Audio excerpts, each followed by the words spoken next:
May 23rd, 2019. The FWC sends another bobcat to an inappropriate rehabber.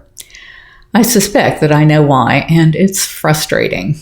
One day I'm just going to lose it, and the whole world is going to hear about how the FWC treats bobcats just to spite us. And today is that day. And the reason I can do it today is because finally things have changed there. And there are better people in charge, and they're actually doing the right thing by bobcats to the best of my ability to determine. But man, up until 2019, it was, as you've seen from my history of posts, it's just been horrible. Back to my diary. It's my experience, after dealing with the FWC for the past quarter century, that the only purpose of a bobcat is to be able to sell permits to kill them. Even that doesn't make them valuable, though, because bobcats eat rabbits, quail, turkey, and other animals that the FWC can monetize as targets. Time and again, I hear these horror stories of what happens to bobcats at the hands of the FWC. We've been caring for a bobcat at the Nature's Classroom that they call Bobbi. While we asked for her medical records, they sent us her intake notes, showing that a kitten named Fury had been sent to the Busch Wildlife Sanctuary, who posted a recent photo posing with Jack Hanna because she'd been caught on a fence. She was treated, and then instead of rehabbing her for release, the Busch Wildlife Sanctuary sent her to Nature's Classroom. That was in 2015 when she was a yearling.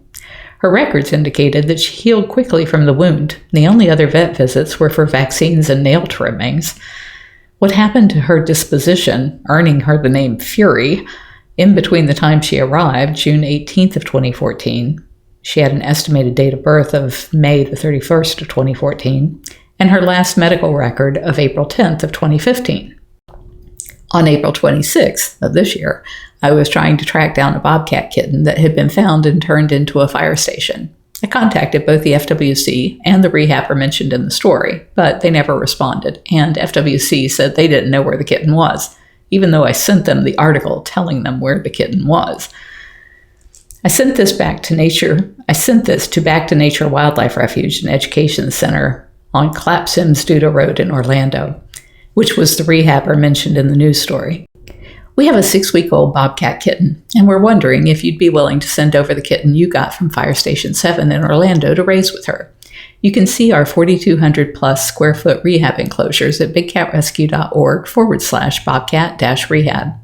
When it's time for their release back to the wild, we would be happy to include you. My phone number is, I gave her my phone number. After we rescued Cinder on May 14th, I reached out to Back to the Nature again, who told me that the FWC had instructed them to send the bobcat kitten to a rehabber in South Florida, 156 miles away, instead of to us, who are only 85 miles away. But she wouldn't say which rehabber. Having something of a good relationship with Busch Wildlife Sanctuary, I tried them again, and they said the kitten had not been sent to them. I accidentally emailed them again today, asking about the kitten. I was thinking that there were 2 down in that area, but I guess Busch Wildlife Sanctuary is the only one. So today, Jamie gets a call from the Peace River Wildlife Center, which is a tiny operation that mostly deals with birds and small mammals, saying that they have been given a bobcat kitten and aren't capable of rehabbing and releasing bobcats. They explained to Jamie that the kitten she dubbed Ash was found in the middle of the road in Cape Coral on May the 20th by a motorist who took her to the Octagon Sanctuary. It turns out that the FWC was there inspecting when she arrived, so the FWC instructed the kitten be delivered to a totally inappropriate rehab facility for bobcats at Peace River Wildlife Center, 82 miles away. Thankfully, PRWC, Peace River Wildlife Center, recognized their inability to deal with taking a kitten to adulthood in a way that makes them releasable and called us to come get the kitten.